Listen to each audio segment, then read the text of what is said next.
शलोम मसीह यीशु में आप सबों की सलामती हो। आज हम सीखने जा रहे हैं दाऊद की ज़िंदगी में से, और उसने एक गलती की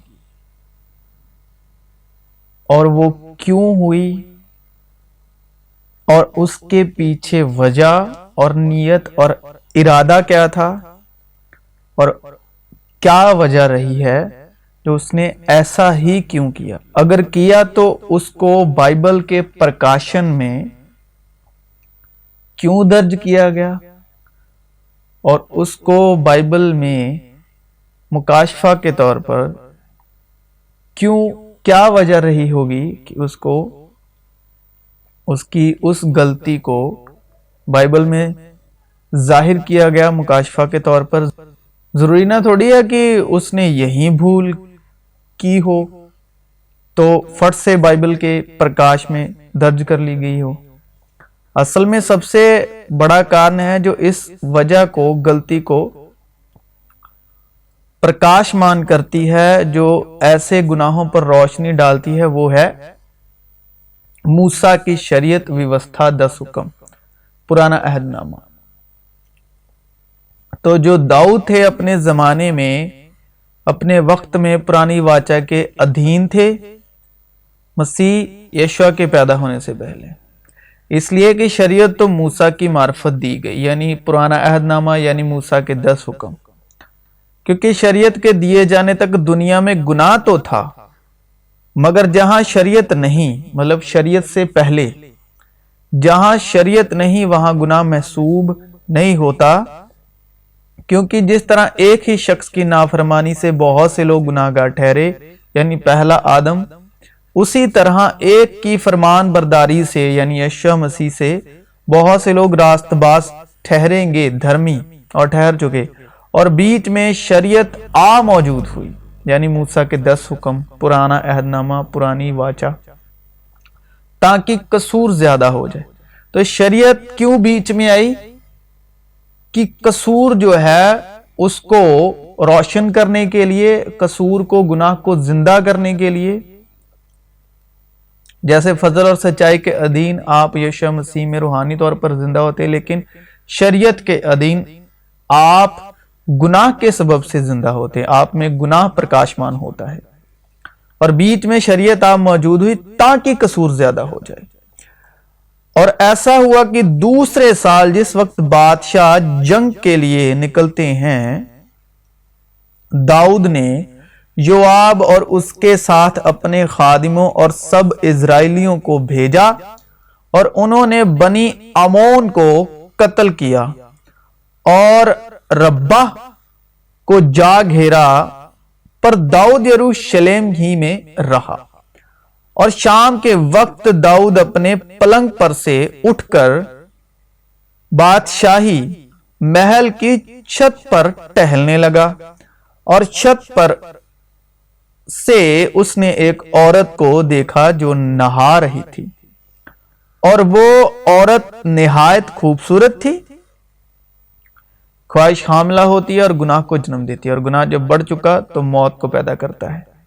तब दाऊद ने लोग भेजकर उस औरत का हाल दरियाफ्त किया, और किसी ने कहा, क्या वो इल्याम की बेटी बैतसबा नहीं जो हित्ती उरिया की बीवी है? और दाऊद ने लोग भेजकर उसे बुला लिया। वो उसके पास आई और उसने उससे सोहबत की, क्योंकि वो अपनी नापाकी से पाक हो चुकी थी। फिर वो अपने घर को चली गई, और वो औरत हामिला हो गई। सो उसने दाऊद के पास खबर भेजी कि मैं हामिला हूं। अभी क्या है कि दाऊद को उरिया की जो बीवी ने क्या उकसाया ये सब करने के लिए? बिल्कुल भी नहीं। हम जिस बात पर जोर दे रहे हैं कि ऐसा हुआ ही क्यों। दाऊद पहली बार तो छत पे टहलने नहीं गया होगा, और उरिया की बीवी बैतसबा पहली बार तो उस जगह ऐसे नहाई नहीं होगी। सो इसके पीछे कारण क्या है, वजह क्या है? वजह है व्यवस्था के हुक्म, व्यवस्था के हुक्म जिसे जिस्म कभी पूरा नहीं कर सकता, क्योंकि व्यवस्था रूहानी है मगर हम जिस्मानी और गुनाह के हाथ बिके हुए। तो मूसा की शरीयत में लिखा है, तू अपने पड़ोसी के घर का लालच ना करना जो दाऊद ने किया, तू अपने पड़ोसी की बीवी का लालच ना करना, और ना उसके गुलाम और उसकी लौंडी और उसके बैल और उसके गधे का, और ना अपने पड़ोसी की किसी और चीज का लालच करना। दाऊद को इसी हुक्म ने यह सब करवाया, क्योंकि व्यवस्था है ही ऐसी, 10 हुक्मों की धार्मिकता है ही ऐसी। व्यवस्था जो दी ही इसलिए गई जिसके वसीले गुनाह जिंदा हो, जिस्मानी आदमी। इसको इंग्लिश में कहते हैं ऑपोजिट अट्रैक्शन। इनडायरेक्टली गुनाह करना व्यवस्था के वसीले से।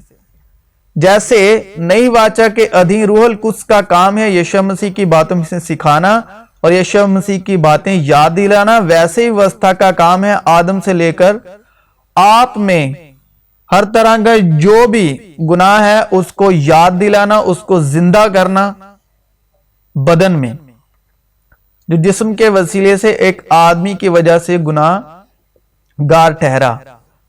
आदमी कर सकता है, व्यवस्था का काम है आपको मौत, गुनाह और मौत के हवाले करना जिस्म के वसीले। लिखा भी है गुनाह और मौत की वाचा। जो पुरानी व्यवस्था है वो है गुनाह और मौत की वाचा। तब जब आप इस हुक्म को अपने जिस्म के जोर या ताकत से, मतलब अपनी स्व धार्मिकता से पूरा करना शुरू करोगे, अपनी तरफ से, अपनी स्व धार्मिकता के सबब से, तो आप जरूर ही इस हुक्म के सबब से मरोगे। तो जब आप अपनी बदन के वसीले स्व धार्मिकता से इसको पूरा करोगे तो जरूर ही मरोगे, क्योंकि ये ना जोर से और ना तवानाई से बल्कि मेरी रूह से रब्बुल अफवाज फरमाता है। यानी ये ना जोर से, ये ना ताकत से, आप स्व धार्मिकता से यानी खुद की बदन की धार्मिकता से खुदा की धार्मिकता में नहीं चल सकते, जिस्मानी नियत में। तो यही दाऊद अपनी जिस्मानी नियत में इस हुक्म को अपनी स्व धार्मिकता में लेकर चल रहा था, तभी वो गिरा। ऐ बड़े पहाड़ तू क्या है, तू जरुब्बाबेल के सामने मैदान हो जाएगा, क्योंकि शरीयत के अमाल से कोई बशर रास्तबाज ना ठहरेगा। और जरूर है कि दाऊद जिस्म के सबब से खुदा के नजदीक इस हुक्म में शरीयत के अधीन खुद को धर्मी ठहराता होगा, जिसका सीधा मतलब है खुदा के नजदीक जिस्म के मुताबिक घमंड करना, खुदा के साथ बराबरी करना जिस्मानी नियत में बदन के वसीले, जबकि बदन गुनाह के सबब से मुर्दा है पहले आदम के वसीले। तो जब जिस्म के स्व धार्मिकता से आप ये चीजें करना शुरू करोगे तो आप गिराए जाओगे, पटके जाओगे। तू अपने पड़ोसी के घर का लालच ना करना, तू अपनी पड़ोसी की बीवी का लालच ना करना, और ना उसके गुलाम और उसकी लौंडी और उसके बैल और उसके गधे का, और ना अपने पड़ोसी की किसी और चीज का लालच करना। तो जब ये सब कर चुका तो वो इस हुक्म के कारण जो जिस्म के सबब पूरा कर रहा था गिरा दिया गया। बस ख्याल कर कि तू कहां से गिरा है। तो फिर दाऊद ने इस शरीयत में, शरीयत के वसीले संपूर्ण होने के लिए, बदन के वसीले संपूर्ण होने के लिए एक और गुनाह किया। सुबह को दाऊद ने योआब के लिए एक खत लिखा और उसे उरिय्याह के हाथ भेजा, और उसने खत में यह लिखा कि उरिय्याह को घुमसान में सबसे आगे रखना, और तुम उसके पास से हट जाना ताकि वो मारा जाए और जान बेहक हो। और यूं हुआ कि जब योआब ने उस शहर का मुलाहिजा कर लिया तो उसने उरिया को ऐसी जगह रखा जहां वो जानता था कि बहादुर मर्द हैं, और उस शहर को लोग निकले और योआब से लड़े, और वहां दाऊद के खादिमों में से थोड़े से लोग काम आए और हित्ती उरिया भी मर गया। तब योआब ने आदमी भेजकर जंग का सब हाल दाऊद को बताया, और उसने कासिद को ताकीद कर दी कि जब तू बादशाह से जंग का सब हाल अर्ज कर चुके, तब अगर ऐसा हो कि बादशाह को गुस्सा आ जाए और वो तुझसे कहने लगे कि तुम लड़ने को शहर के ऐसे नजदीक क्यों चले गए, क्या तुम नहीं जानते थे कि वो दीवार पर से तीर मारेंगे? यरोबुस्त के बेटे अबीमलिक को किसने मारा? क्या एक औरत ने चक्की का पाट दीवार पर से उसके ऊपर ऐसा नहीं फेंका कि वो ताइबीज में मर गया? सो तुम शहर की दीवार के नजदीक क्यों गए? तो फिर तू कहना कि तेरा खादिम हित्ती उरिया भी मर गया है। सो वो कासिद चला और आकर जिस काम के लिए योआब ने उसे भेजा था वो सब दाऊद को बताया। और उस कासिद ने दाऊद से कहा कि वो लोग हम पर गालिब हुए और निकल कर मैदान में हमारे पास आ गए। फिर हम उनको रगड़ते हुए फाटक के मगदाल तक चले गए। तब तीर अंदाजों ने दीवार पर से तेरे खादिमों पर तीर छोड़े, सो बादशाह के थोड़े खादिम भी मरे और तेरा खादिम हित्ती उरिया भी मर गया। अब दाऊद ने उरिया को क्यों मरवाया? उसके पीछे भी वजह है। मूसा की शरीयत के अधीन 10 हुक्मों में से एक की धार्मिकता को पूरा करने के लिए लिखा है, जब तक कि औरत का शौहर जीता है वो उसकी पाबंद है, पर जब उसका शौहर मर जाए तो जिससे चाहे ब्याह कर सकती है। तो दाऊद ने इसलिए उरिया को जंग के मैदान में आगे भिजवाकर मरवा डाला कि इस हुक्म की पूर्णताई में मूसा की शरीयत के अधीन खुदा के नजदीक जिस्म के वसीले धर्मी ठहर सके। फिर जो हमारा पॉइंट ऑफ व्यू है कि स्वयं धार्मिकता में कोशिश करना कि खुद में, बदन में, अपने आप में खुदा की निगाह में धर्मी ठहरना खुद से, ये उसी का अंजाम है।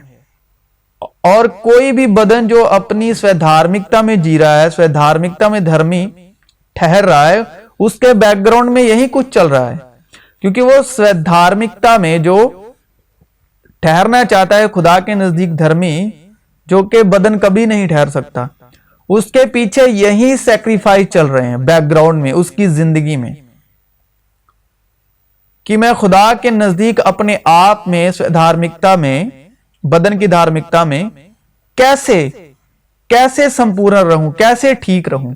उसकी बैकग्राउंड में यही सैक्रिफाइस या सियासत चल रही है उसकी जिंदगी में। इसको कहते हैं धार्मिकता की सियासत, जो उसकी जिंदगी में, उसकी बैकग्राउंड में चल रही है। लेकिन इसके बाद वो और मूसा की शरीयत के हुक्मों का और गुनाहगार ठहरा। तू खून ना करना, उसने उरिया का खून करवा दिया। उस एक शरीयत के हुक्म को पूरा करने के लिए, उसकी बीवी को बिहाने के लिए उसको मरवा डाला। तू जिना ना करना, उसने उरिया की बीवी के साथ जिना किया। तू चोरी ना करना, और उसके झूठ से मरवाया। ये दोनों चोरियां हैं, झूठ से उसको मरवाना और झूठ से उसकी बीवी के साथ जिना करना। तो वो एक हुक्म की स्वधार्मिकता के कारण कितने हुक्मों का पूरी शरीयत का ही गुनाहगार ठहरा, क्योंकि जिसने सारी शरीयत पर अमल किया और एक ही बात में खता की, उसने किस बात में खता की कि जो मूसा की शरीयत में लिखा है कि तू किसी की बीवी का लालच ना करना, वो सारी बातों में कसूरवार ठहरा। इसलिए कि जिसने ये कहा कि जिना ना कर, उसी ने ये भी कहा कि खून ना कर।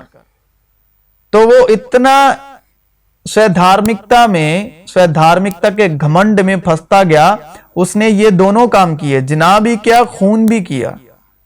बस अगर तूने जिना तो ना किया मगर खून किया तो भी तू शरीयत का अदूल करने वाला ठहरा, क्योंकि सारी शरीयत पर एक ही बात से पूरा अमल हो जाता है, यानी इससे कि तू अपने पड़ोसी से अपनी मानिंद मोहब्बत रख। तो देखें कि खुदावन ने कितना उसके दिल पर पर्दा रखा कि अगर वो उरिया से मोहब्बत रखता तो यहीं पर ही सारी शरीयत पूरी हो रही थी। लेकिन उसने किस पर घमंड किया कि मैं किसी की बीवी का लालच नहीं रखता, ये हुक्म की स्वधार्मिकता में जी रहा था और इस घमंड में जी रहा था, तभी खुदा ने उसको गिराया। मगर मैं ये कहता हूं कि रूह के मुआफिक चलो तो जिस्म की ख्वाहिश को हरगिज पूरा ना करोगे। बस हम क्या कहें, क्या शरीयत गुनाह है? हरगिज नहीं, बल्कि बगैर शरीयत के मैं गुनाह को ना पहचानता। मसलन अगर शरीयत ये ना कहती कि तू लालच ना कर, तो अगर शरीयत ये ना कहती कि दूसरे की बीवी का लालच ना कर, तो दाऊद लालच ना करता, क्योंकि वो उसको अपनी स्वधार्मिकता से पूरा कर रहा था, बदन की धार्मिकता से, जिस्मानी नियत से। मगर गुनाह ने मौका पाकर हुक्म के जरिए से मुझ में हर तरह का लालच पैदा कर दिया।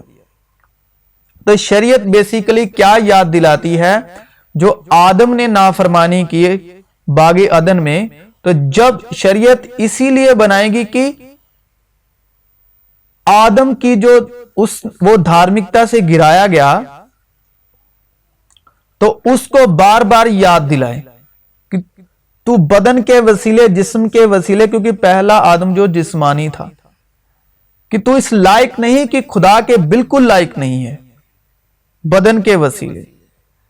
क्योंकि शरीयत के बगैर गुनाह मुर्दा है। एक जमाने में शरीयत के बगैर मैं जिंदा था, मगर जब हुक्म आया तो गुनाह जिंदा हो गया।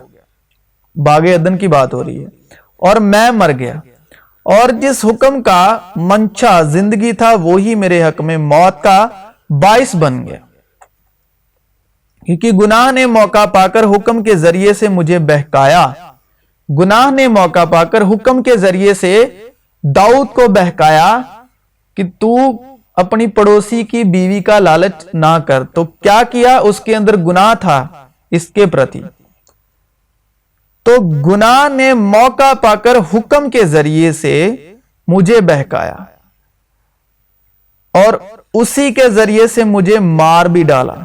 बस शरीयत पाक है और हुक्म भी पाक है और रास्त और अच्छा है, पर जो चीज अच्छी है क्या वो मेरे लिए मौत ठहरी? हरगिज नहीं, बल्कि गुनाह ने अच्छी चीज के जरिए से मेरे लिए मौत पैदा करके मुझे मार डाला, ताकि उसका गुनाह होना जाहिर हो और हुक्म के जरिए से गुनाह हद से ज्यादा मकरूह मालूम हो। क्योंकि हम जानते हैं कि शरीयत तो रूहानी है, मगर मैं जिस्मानी और गुनाह के हाथ बिका हुआ हूं।